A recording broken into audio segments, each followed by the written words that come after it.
आज मैं आपके लिए जो कहानी लेकर आया हूं वो सुनकर आपकी रात की नींद उड़ जाएगी। ये सिर्फ एक हैकर की कहानी नहीं है, ये 400 से ज़्यादा मासूम लड़कियों और औरतों की चीखों की कहानी है जो रातों को गूंजती रहती हैं। ये वो कहानी है जिसने कराची पुलिस को भी हैरान कर दिया, इन्वेस्टिगेशन ऑफिसर को भी धमकियां मिली और आखिर में एक निहारी की दुकान पर ऐसा मंजर बना जो फिल्मों से भी ज़्यादा ड्रामाई था। मैं वादा करता हूं, अगर आज आप 10 मिनट की ये वीडियो देख लेते हैं तो आपके हाथ कांपने लगेंगे। दिल मजबूत कर लो क्योंकि अभी तो कहानी सिर्फ शुरू हुई है। दोस्तों, हमारी कहानी की पहली हीरोइन का नाम सारा है। उम्र 28 साल, एक बिल्कुल आम सी औरत। रिंच और लाइन के एक छोटे से फ्लैट में रहती है। शौहर प्राइवेट कंपनी में नौकरी करता है और एक 4 साल की छोटी सी बेटी है। सारा दिन को नौकरी पर जाती है, शाम को घर आती है, खाना बनाती है, बच्ची को पढ़ाती है। बिल्कुल हमारे जैसे आम घरों वाली जिंदगी। इसकी पड़ोसन किरण है, उम्र 22 साल, नई नई शादी हुई है। बचपन से ही सारा की गहरी दोस्त रही है। दोनों के घर आमने सामने हैं, दरवाजे अक्सर खुले रहते हैं। चाय एक दूसरे के घर चली जाती है। सारा किरण को अपनी सगी बहन की तरह मानती थी, मगर कभी कभी जिंदगी ऐसा मोड़ लेती है कि जो सबसे अपना होता है वही सबसे बड़ा जहर बन जाता है। 12 अक्टूबर 2025 की रात थी। वक्त था 2:30 बजे। अचानक सारा का फोन बजा। किरण का मैसेज आया, हेलो सारा, सोई हो? खाना खाया? आज तुम बहुत याद आ रही थी। सारा मुस्कुरा दी और जवाब दे दिया। बातें शुरू हो गईं, पुरानी यादें, हंसी मजाक। फिर अचानक किरण ने एक लिंक भेजा और लिखा, सारा ये देखो, ऑनलाइन बिजनेस है, घर बैठे लाखों कमाए जा सकते हैं। सारा ने साफ कह दिया, नहीं, मुझे इसमें कोई दिलचस्पी नहीं है। लेकिन अगले दिन फिर लिंक आया, फिर वही ऑफर। सारा ने दोबारा इनकार कर दिया, मगर किरण ने पीछा नहीं छोड़ा। फिर अचानक मैसेजेस का अंदाज ही बदल गया। गंदी वीडियोस, गलत बातें, जिस्म फरोशी का लालच। और आखिर में, सारा तुम रोज के 50,000 से लेकर 1 लाख रुपए तक कमा सकती हो। यह पढ़कर सारा के हाथ पांव ठंडे हो गए। उसने फौरन शौहर को सब कुछ दिखा दिया। शौहर गुस्से से पागल हो गया। दोनों सीधे किरण के घर पहुंच गए। जोर जोर से दरवाजा पीटने लगे, अपनी बेटी को बाहर निकालो, ये कैसी गंदगी हमें भेज रही है। किरण की मां रोने लग गई। मोहल्ले वाले भी जमा हो गए। किरण कमरे में छुपी हुई थी, रो रही थी और कह रही थी, अम्मी मैंने कुछ नहीं किया, मेरा फोन तो 1 हफ्ते से बंद है। किरण की मां ने फोन हाथ में लिया, खोला और देखा तो जैसे उसके कदमों तले से जमीन निकल गई। व्हाट्सएप नंबर किरण का था, डीपी भी किरण की, शादी की वीडियोस भी किरण की, मगर यह फोन कोई और चला रहा था। सारा ने फौरन पुलिस को फोन कर दिया। एफआईआर दर्ज हो गई और केस सीधा साइबर क्राइम यूनिट को मिल गया। जब पुलिस वालों ने किरण की जीमेल, व्हाट्सएप और इंस्टाग्राम चेक किया तो सब के सब हैक निकले और जो उसकी जाती वीडियोस और तस्वीरें थीं वो तो उसने कभी इंटरनेट पर डाली ही नहीं थी। फिर सवाल ये था, वो गंदी चीजें उस शैतान के पास आई कहां से? तब पुलिस को पहली बार एहसास हुआ कि ये कोई आम हैकर नहीं है, ये तो कोई बहुत बड़ा मास्टरमाइंड है। और उसके बाद जो तफ्तीश शुरू हुई वो सुनकर वाकई तुम्हारे रोंगटे खड़े हो जाएंगे। पुलिस ने जब सुराग लगाया तो आईपी एड्रेस कराची का निकला, मगर वो बार बार अपनी जगह बदल लेता था, इसलिए पकड़ में नहीं आ रहा था। हैकर ने लोगों को फंसाने का तरीका बड़ा चालाक बना रखा था। वो लाहौर से 5,000 रुपये में खतरनाक लिंक्स खरीदता, फिर लोगों को लालच देता।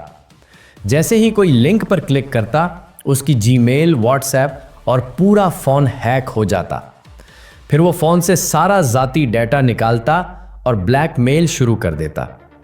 पुलिस ने 50 से ज़्यादा मुतासरा लड़कियों से राब्ता किया और जो बातें सामने आईं वो सुनकर पुलिस वालों की आंखें भी नम हो गईं।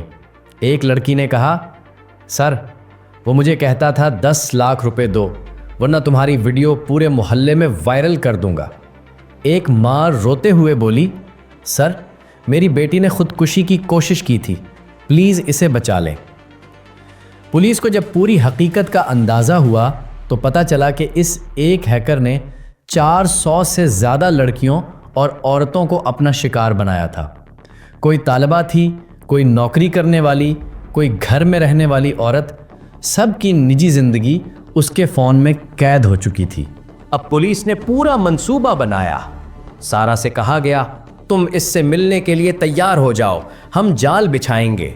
17 नवंबर 2025 का दिन था। जगह थी रंचोर लाइन की मशहूर निहारी की दुकान। एक आम सा लड़का हाथ में कीपैड वाला फोन आहिस्ता आहिस्ता चलता हुआ अंदर आया। उम्र कोई 25-26 साल, सादा कपड़े, शक्ल से कोई खास नहीं लगता था। वो एक मेज पर बैठ गया और निहारी ऑर्डर कर दी। थोड़ी देर बाद सारा आई, मुस्कुराई और उसके सामने बैठ गई। वो लड़का खुश हो गया, जैसे उसका शिकार फंस गया हो। बातों बातों में वो सारा के करीब आने लगा, उसका हाथ पकड़ने लगा और बोला, चलो मेरे साथ, बहुत मज़ा आएगा। सारा सब कुछ बर्दाश्त करती रही। दिल में खौफ था मगर हिम्मत कायम रखी। फिर उसने धमकी दी, अगर मेरे साथ ना आई तो सारी वीडियोस वायरल कर दूंगा। सारा ने चुपके से मैसेज किया, अभी गिरफ्तार करो।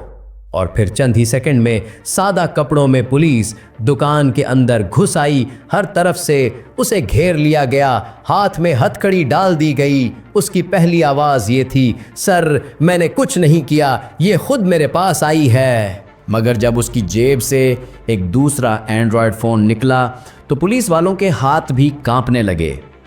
फ़ोन खोला गया, इस पर एक कोड, फिर दूसरा कोड, फिर तीसरा कोड लगा हुआ था। बड़ी मुश्किल से जब लॉक खुला तो अंदर 450 से ज़्यादा निजी वीडियोस निकली। सब की सब उसने खुद खुफिया कैमरे से रिकॉर्ड की हुई थीं। तब पता चला कि वो कोई मामूली आदमी नहीं था, बल्कि असल मास्टरमाइंड वो खुद था, समीर खान। वो सिर्फ 7वीं जमात तक पढ़ा था, बेरोज़गार था, माँ और बहन के साथ रहता था। माँ को सब कुछ मालूम था मगर वो खामोश रही। समीर ने खुद एतराफ़ किया और कहा, सर मैं पहले लड़कियों को ऑनलाइन बिजनेस का लालच देता था, जो ना मानती उन्हें ब्लैकमेल करता था, फिर उन्हें मिलने पर मजबूर करता, खुफिया कैमरा लगाकर वीडियो बनाता और बाद में दोबारा ब्लैकमेल करता था। एक लड़की ने उसे 8 लाख रुपए दिए, एक ने 12 लाख। कुछ लड़कियां खौफ की वजह से खुद ही उसके पास चली जाती थीं। पुलिस को उसके फ़ोन से 400 से ज़्यादा मुतासरा ख़वातीन के नाम, नंबर और वीडियोस मिल गईं। यहाँ तक कि इन्वेस्टिगेशन ऑफिसर को भी धमकियाँ आने लगीं, मुझे छोड़ दो वरना तुम्हारी बेटी की वीडियो। पुलिस रुकी नहीं। समीर खान को अदालत में पेश किया गया। उस पर दफ़ा 506 यानी धमकी, 294 यानी फहाशी और पीका एक्ट 25D यानी साइबर हरासमेंट के केस लगा दिए गए। अभी तक 5 अफसरों की एक टीम इस केस की मज़ीद तफ्तीश कर रही है। बहुत सी लड़कियां अभी भी खामोश हैं, कोई शर्म की वजह से, कोई खौफ की वजह से। मगर सारा और किरण ने हिम्मत दिखाई, सच का साथ दिया और एक बड़े शैतान को पकड़वाकर 400 से ज़्यादा चीखों को हमेशा के लिए खामोश कर दिया। दोस्तों, ये कहानी हमें चीख कर बताती है कि सिर्फ एक क्लिक, थोड़ा सा लालच और एक लम्हे की गलती पूरी ज़िंदगी बर्बाद कर सकती है। किसी भी लिंक पर क्लिक करने से पहले 10 बार सोचो। अगर कोई तुम्हें धमकी दे तो चुप मत रहो, फौरन पुलिस को बताओ, क्योंकि तुम्हारी एक छोटी सी आवाज़ सैकड़ों लोगों की जिंदगियां बचा सकती है। जिंदगी वाकई ही अजीब है। कभी कभी हमारा सबसे करीबी फ़ोन ही हमारा सबसे बड़ा दुश्मन बन जाता है। अगर ये कहानी आपके दिल को छू गई हो तो लाइक करें, शेयर करें और चैनल को सब्सक्राइब ज़रूर करें। कमेंट में लिखें, एहतियात ही हिफाजत है। अल्लाह हम सबको अपने हिफ्ज़ व अमान में रखे। अल्लाह हाफ़िज़।